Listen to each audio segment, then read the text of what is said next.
The Federal and Velevin Hypermarket jointly present the Thoothukudi Marathon 2024 to raise awareness on drug abuse. The event is co-presented by Edison Cardio Care Center, Tiruchendur, powered by L. Anand Jewelry and St. Mother Teresa Engineering College, Thoothukudi.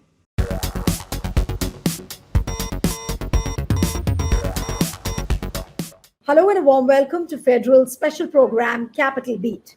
Prime Minister Modi addressed the nation from the ramparts of the Red Fort on the occasion of 78th Independence Day. This was his 11th consecutive address. Now, what all did he say? As usual, he listed out the achievements of his government. He emphasized on tough reforms. He spoke about heinous crime against women and that offenders must be dealt with strictly.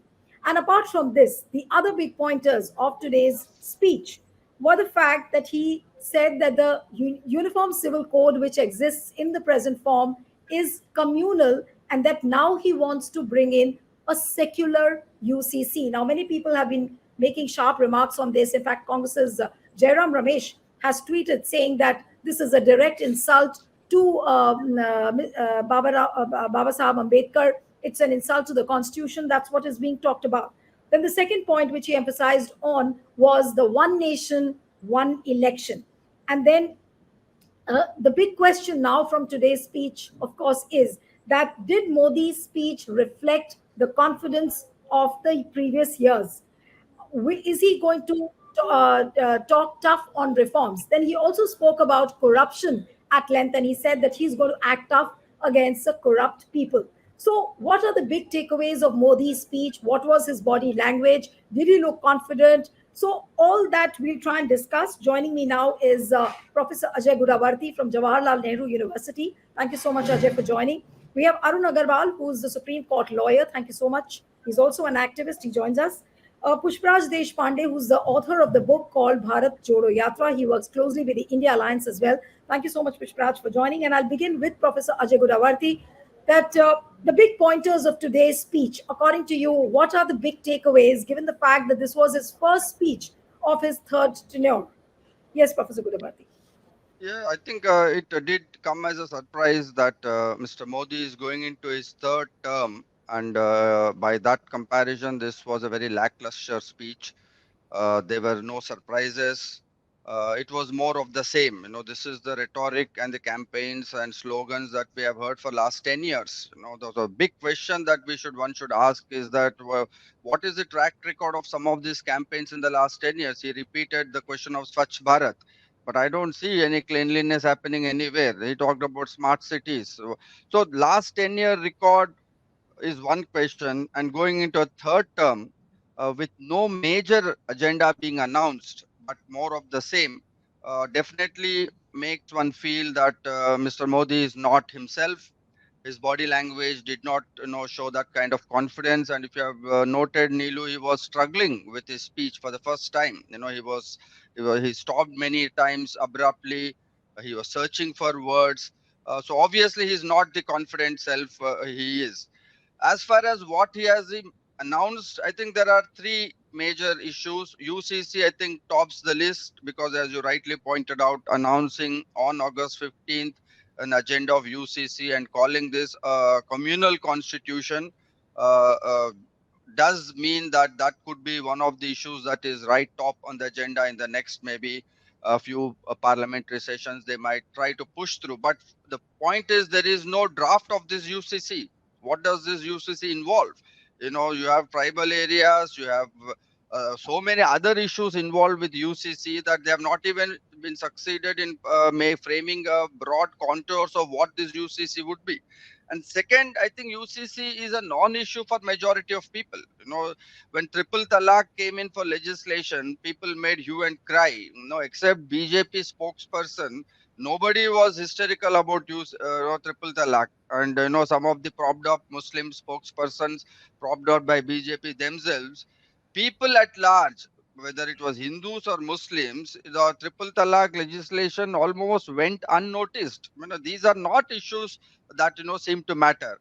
So the big crisis, I would frame it as continuing with a majoritarian agenda without a majority. That is going to be the crisis that Modi's 2024 pitch will carry with him. That how is he going to have a majoritarian agenda without a real majority in the parliament. I don't think he can carry his allies on CAA, NRC, or delimitation, some of these issues. So there are no people's issues. This is an RSS agenda that Modi is going ahead with. But on the questions of employment, he in fact said that unginit रोजगार के अवसर दिए हम. I mean, this is a blatant lie, and this is doing no enemy. He's doing disservice to himself. He could have said, "I will look into it." Yes, we did face a challenge.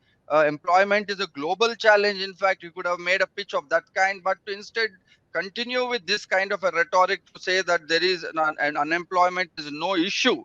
And we've just had the consequences of that in Bangladesh. Ms. Hasina has to come to India. We saw that crisis in Sri Lanka. So to completely paper over that big challenge obviously would mean that there is going to be big time neoliberal economic reforms, which basically means selling public goods to Mr. Adani and Ambani. And there is going to be withdrawal of social welfare. In fact, the latest budget also, there was cut on both education and health. So the signs are very clear. He's going to go ahead with economic reforms. So as I say, it's a double R, big time reforms with a big time rhetoric to compensate the lack of welfareist social perspective. Right. All right. So now, Pushparaj, I'll come to you. So what Ajay is saying that, this is like continuing with a majoritarian agenda without a majority. But what do you think the body language and the tone and tenor of Prime Minister Narendra Modi look like? Did he sound like the previous years? Or you would agree with what Ajay said, that, he was flustering, he was scrambling for words. How would you look at his today's speech? Neeluji, thank you for having me on the Federal, and a very happy Independence Day to everyone. Firstly, I personally felt PM Modi's speech was old wine in an older bottle. After a lackluster budget, his Red Fort speech was equally forgettable. I'm fairly certain even his own spokespersons would find it very hard to remember the three big takeaways by this evening. Forget about next morning. Now, the point is that I agree with Professor Gudavardi and many others who have said this PM is a lame duck PM. He's dependent on two of his allies. He's clearly very rattled by the fact that the opposition is so vocal and on point with almost every issue that matters to the people. The fact that Rahul Gandhi was there, even though the fact that he was put in the fourth row, a violation of the protocol. Leaving that aside, the fact of the matter is he was very, very rattled about this newfound vigor that is there in the opposition as well as in the people. But keeping that aside for now, let's move beyond the symbolic and let's focus on the substantive. There are three big things that I want to talk about, four actually. The first thing is he said that he'll make a concerted attack against corruption. Fair enough. मैं लोगों को डराऊंगा and so on and so forth. Now, firstly, what has he been doing for the last 10 years? He has misused the ED, the enforcement, the CBI, the IT department, and multiple other investigative agencies. If the last 10 years are anything to go by, 95% of the cases that were filed by the ED were against opposition leaders, and they have not been able to prosecute more than 25%. And the reason for this is very simple. The minute someone joined the BJP, all those cases are suddenly just let go of. It's like a washing machine. Magically, everything just changes. Then secondly, he said before 2014, I remember, you would obviously remember, he said that na khaunga, na khane dunga, right? Yet 10 years later, the taxes that we pay are clearly not being spent on public infrastructure. And if they are, it is so bad because of corruption. Public transportation is a joke. Bridges, roads, airports, trains, even parliament is leaking and collapsing because of corruption. Yet the Pradhan Mantri says that there is no corruption. What was he doing these last 10 years? When cases of Hindenburg are brought up, when SEBI's this thing is brought up, conflict of interest and corruption, when the electoral bonds case, the scam actually, electoral bonds scam came up, the Pradhan Mantri was silent. When the CAG report points out that 3,000 crores have been looted and diverted from the railway upgradation, nothing is being done. So what moral authority does the Pradhan Mantri have to talk about a crackdown on corruption 10 years after corruption when he himself has facilitated corruption? It is no longer na khaunga, na khane dunga. He should start saying kha bhi raho, khila bhi raho ho. That's the first thing. The second thing is, Neeluji, he spoke about women's safety. That's something that we are all concerned about.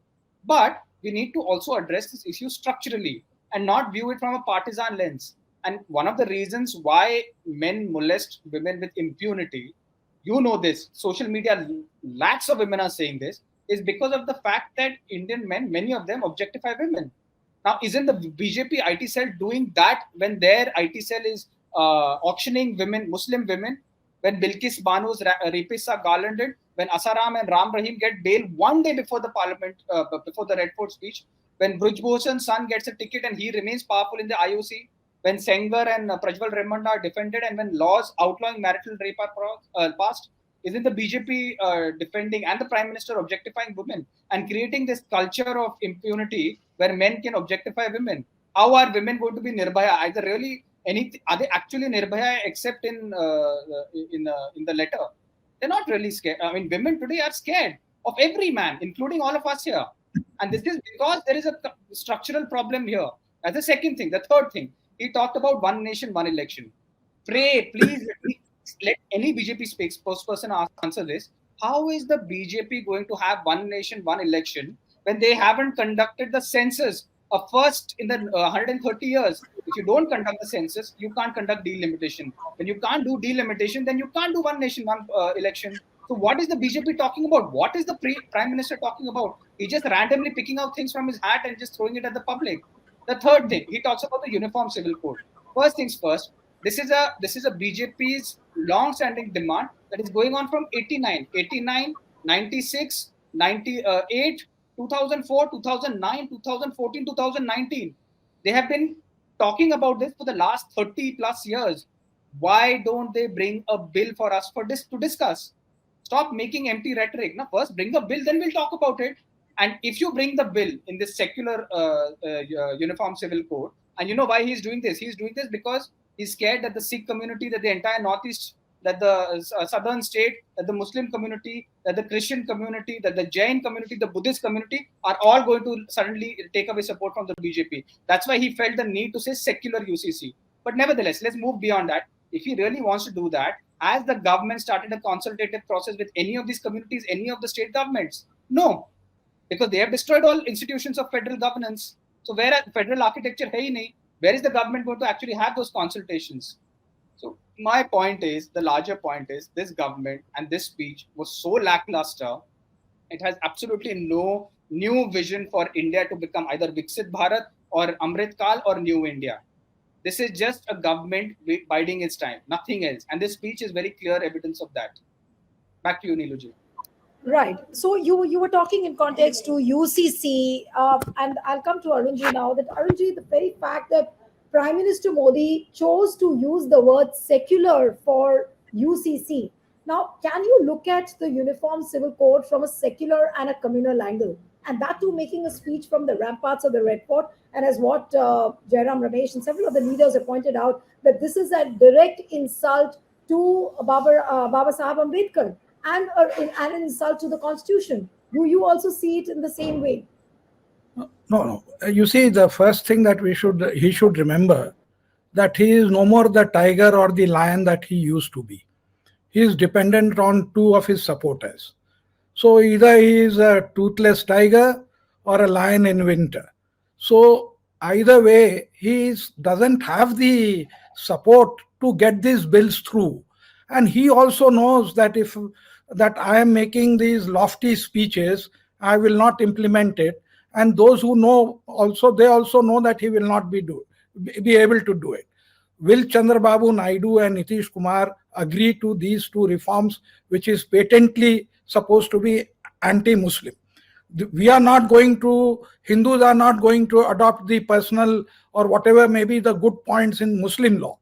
All that they mean is when they say universal civil code is the Hindu civil code that should be applied. The personal law, Hindu personal law, should be applied to other communities. So that is not happening at all.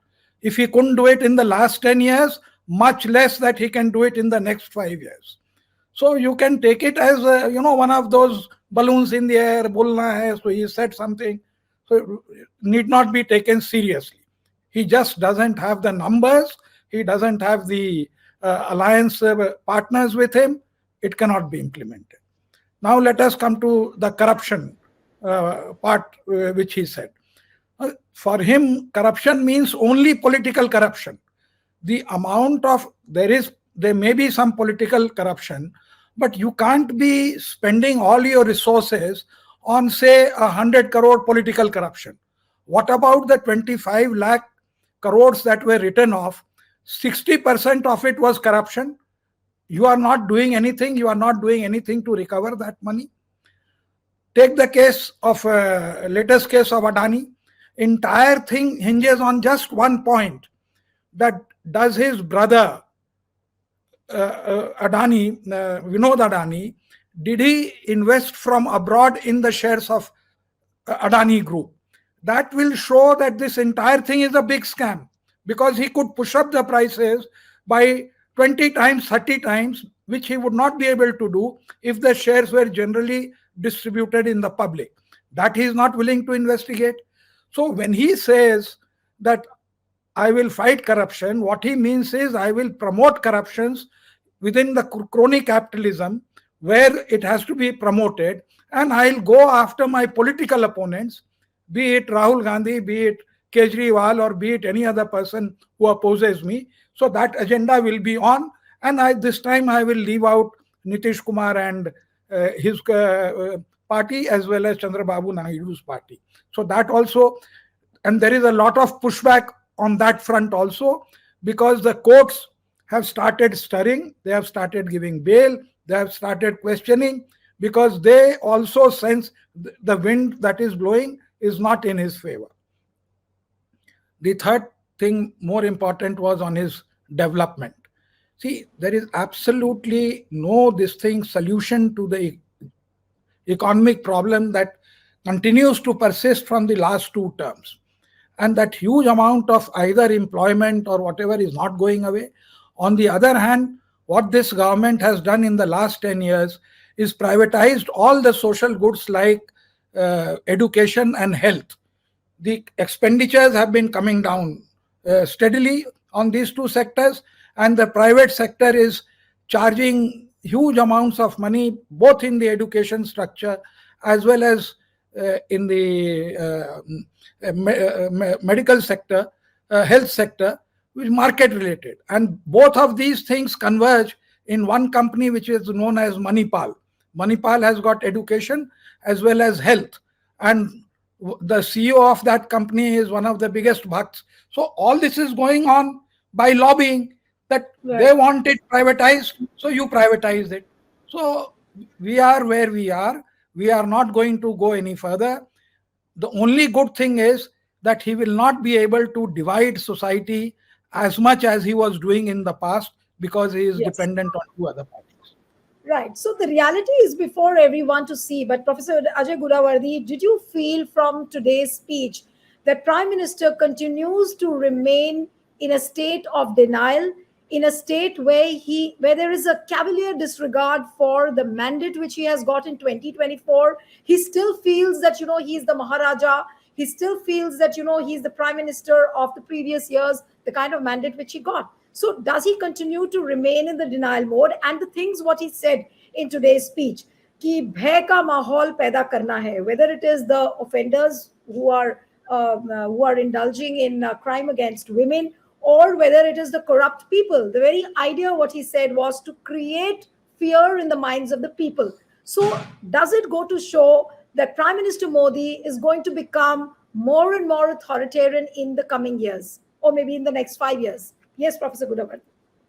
That's a good and a very difficult question to answer, Nilu, because whether he is behaving and projecting that way, or whether he actually is believes or in that denial mode as you are suggesting, is a very difficult thing to suggest. I think his body language really didn't show that kind of a confidence of an authoritarian leader who is in control of things. The point really is that this government is facing a larger crisis than what this speech reflects. That entire Hindutva agenda combined with neoliberal reforms, which means commercializing and privatization of all public goods, has been summarily rejected by the people of India. It did not so much reflect in their vote. They continue to have 240 seats. Is a fair point to take on board. But by and large, this agenda is looking increasingly exhausted. This combination of high development, high growth rate with low intensity communalism that he began with in 2014, today that matrix is not working. Both because of the economic crisis, that is simply mismanaged economy to a great degree, institutional dysfunctionality. Look at the education sector. I mean, institution, look at the NEET crisis, look at the NTA crisis, look at the crisis in the NET No, exam, look I at the think he crisis in the tried to UPSC. cover up. Professor Gudavarti, don't you think Uh, he tried to cover up because he did speak about the new education policy? He spoke about to awaken the Nalanda University spirit. Then he spoke about how he is going to increase the number of seats in the medical education. He said we are going to increase it to 75,000. So is he holding out a kind of a mirror which is not going to turn into a reality? Is that a virtual mirror, which again he has shown in the field of education as well? Yes, Ajay. Absolutely. There is no doubt that it is all a rhetoric and nothing to do with either there is a policy, neither there is a policy direction, nor is there an acknowledgement of the growing governance crisis.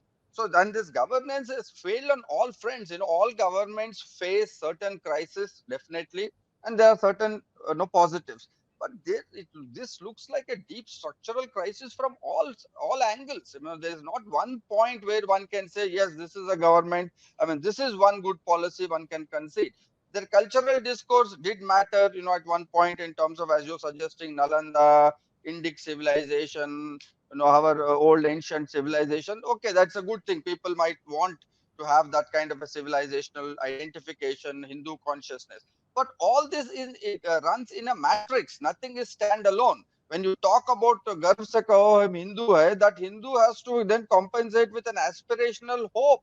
You just simply kill all hope for the youth, and there is no employment opportunity in the foreseeable future. Examination crisis, paper leaks are not happenstance. Paper leaks almost now looks like a design, because it's not just BJP government, Telangana government. So it looks like a new strategy to deny jobs, to deny recruitment. And I really do not know where the taxation is going. And maybe Pushparaj is privy to this. They say that we are collecting higher taxation after GST. Where is this tax money going? I mean, I am seeing in my university, we do not have money to have a cup of tea in the faculty meeting. It is that bad. Take education sector, take any health sector. I mean, it is simply collapsing. Is the money being directed only for campaigns and slogans and paper advertisements? I really do not know. We have to consult some economists to really tell us that why is there this kind of a big time crisis on all fronts. And this looks really suicidal for a prime minister running into a third term, where people would have looked towards what some aspirational new momentum. It is the same old rhetoric which is repeating. So there is no doubt in the fact that both neoliberal reforms, and this crisis of neoliberal reforms is a message for all other political parties too, that what BJP is doing, this neoliberal consensus is unworkable in a developing society where we have large youth population, where there's a huge demographic. We will have to recalibrate the policy that is more inclusive. As far as a cultural nationalist, cultural majoritarian policy, people have, I think, expressed in a resounding way, both in the defeat in Ayodhya as well as in Badrinath by-election, that they are not fools to simply, go hysterical moment you say Hindu. They have respect and a sense of belonging to that Hindu identity, Hindu civilization, Indic civilization, but that they will recalibrate in terms of how sincere you are, even in terms of that Hindu identity. So this whole thing, that this multiplicity is blatant contradiction. So you talk of women's honor, you have the Resler's case, you have corruption fight, you have the Hindenburg report. So for each of his statements, there is one blatant clear thing that in the popular memory that people are able to see through, that this is not what he's saying is not what he's doing. And so to continuing to think that people will buy in just because of his personality, that's what happened from 14 to 24, that people still Right. relied on him. If things were all falling apart, they still thought Modi is cut above the rest. He will bring some Bahubali kind of image, that he will come up and do some mega changes. That image no longer exists, and it's much better that he gets reconciled to this new reality and gets back to brass Right. tacks of rule of law and basic legal and concrete policies. This is what we should be focusing on, that he should get back to desk of governance with concrete policy framework and stop rhetoric and slogans. Those days are over. Apart from the rhetoric and the slogans, in fact, he used a slogan today, 24 by 7 for 2047. This was something that, I'm working for the nation 24 7, 365 days. This is what he said. But coming to another aspect, and all eyes were on it, and that was the presence of Rahul Gandhi today at the Red Fort. And now, as what the tweets from Congress are coming, that he was made to sit in the fifth row. That's what Supriya Shrinate has tweeted. Now, what does that go to show? Was it done deliberately because he's the leader of the opposition and he not getting a position over there? And plus, I also wanted to ask you, Pushpraj, that what kind of a difference does it really make? Did Rahul's presence really make? Niluji, this is the first time in 11 years, that a leader of opposition is sitting on the Red Fort. That itself should signal to you the kind of respect this government has for parliamentary opposition, parliamentary democracy. Even when the elected leader of opposition, who marshals 240 plus MPs and represents over 40% of India's electorate, just 0.2% less than the Prime Minister's party, is sitting on the fourth row, breaching protocol, you are basically just showing your pettiness, your political pettiness, nothing else. Nothing else. It does not in any sense diminish Rahul Gandhi's stature. It does not in any sense diminish the opposition's voice, but you just expose yourself as petty nincompoops. There's nothing, there is no two words about this. And the fact of the matter is that forget about the Congress party raising this issue. Today, people are just looking at Rahul Gandhi, the clear presence he marshals, the fact that when people, I'll just point to two things. You see the ANI, you see the News 24 videos, you see the number of views they show about when Prime Minister Modi is walking into the Red Fort and when Rahul Gandhi is walking. Rahul Gandhi's videos are going into the millions. Prime Minister Modi's videos are 647, 650, 400. There is a marked change. The Prime Minister and the BJP need to wake up and smell the bitter coffee. The tide has turned. But I want to take on from where Professor Gavardi was talking about. Look at what the burning issues facing India today are, and please answer, let your viewers answer and ask yourself whether the Prime Minister's speech addressed any of these. Firstly, China has captured our land.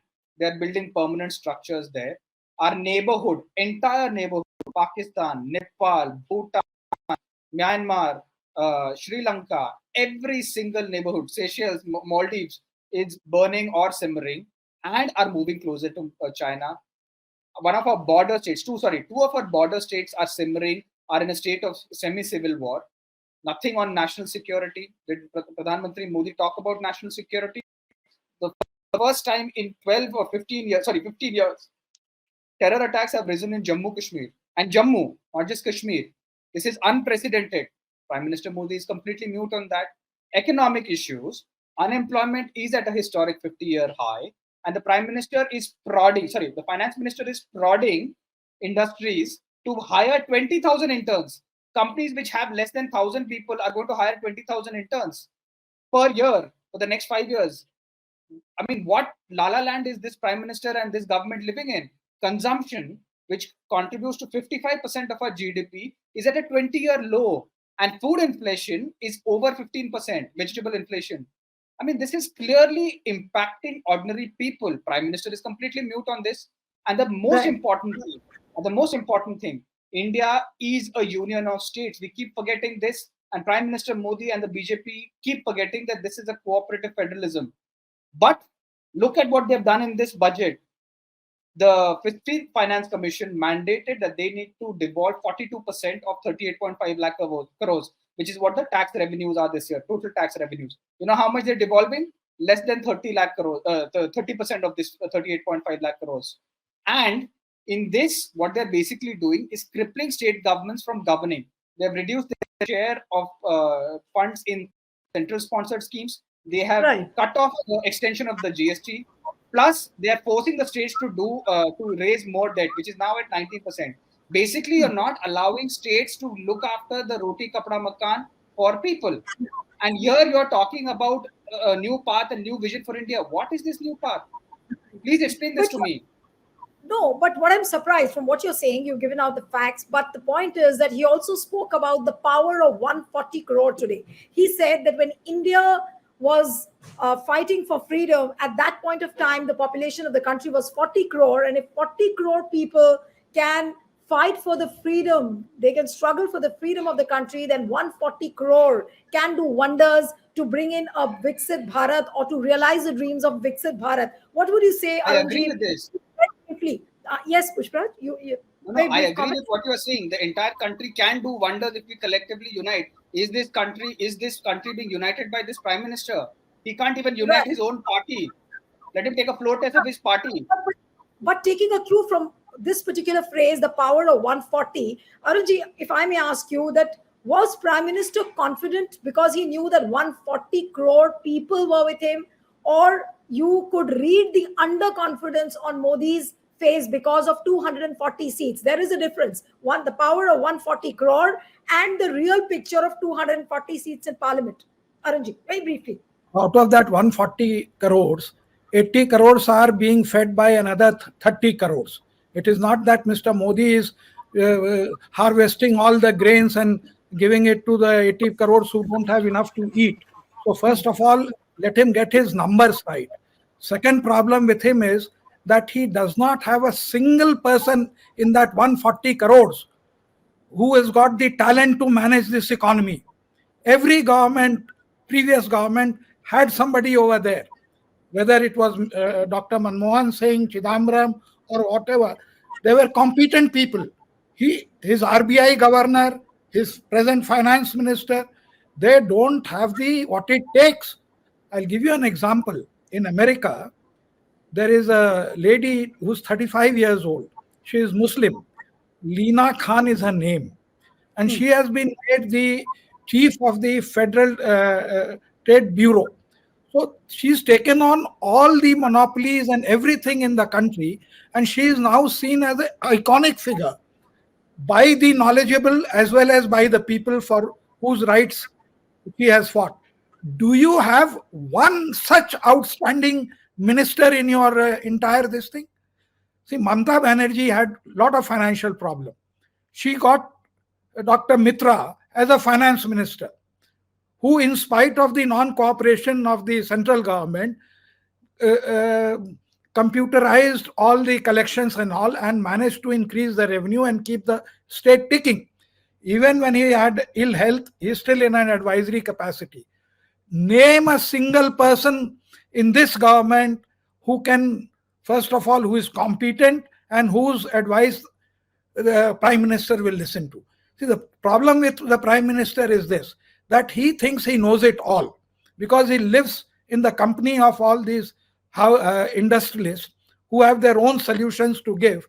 And so he thinks he is the last word on solving the economic problem.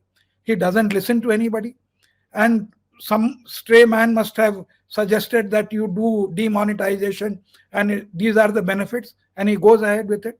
So as long as you are aware of your limitation, first of all, you don't have it in you, then you are not aware of your limitation. Then you try to gloss everything by making promises and giving speeches which you can't live up to. So you can't even be a proper dictator. Even at that, you are being incompetent. So let us see where this. I mean, we are coming to the beginning of his end, and let us see how much time it takes. Okay, Professor Gunavardi, did you really get a glimpse of Prime Minister Modi's exit in real terms today from his speech? Ajay, I think very yes. briefly, I think very briefly. in terms of his agenda, there is already an exit. There is no agenda. I think RSS is also pulling its shots back. It has got back its act together. There's an internal crisis within BJP, between BJP and RSS. So I think, as Mr. Arun also said, this is the beginning of the end. And through you, Neelu, one can only appeal to their better senses should prevail. I think he has had a whatever successful 25-year-old career, which is not a small thing in a nation of this size. And I think he should get reconciled everybody has to retire at some All- point, and I think he should take a dignified exit and not push India towards a crisis that Sri Lanka and Bangladesh are, because this is a clear possibility in the current conditions, and this is what we should repeatedly appeal to him and to the RSS, that don't push the envelope into a bigger civic crisis. Right. A lot of people on the social media, in fact, are commenting that the turban remains a constant, the body language has it changed, the tone and the tenor has it changed. A lot of people are commenting on the social media, but we'll have to wait and watch how Modi unfolds his agenda over the next 5 years. Of course, he's spoken about the dream of Viksit Bharat by 2047. So we'll have to wait and watch. A lot of things will happen in the days to come. Thank you so much, Arun Agarwal, Pushparaj Deshpande, and Professor Ajay Gudavardi. It was wonderful having you on the program. And one appeal to the viewers who are watching this discussion: subscribe to our channel, send us your feedback, and stay tuned to the Federal. Thank you.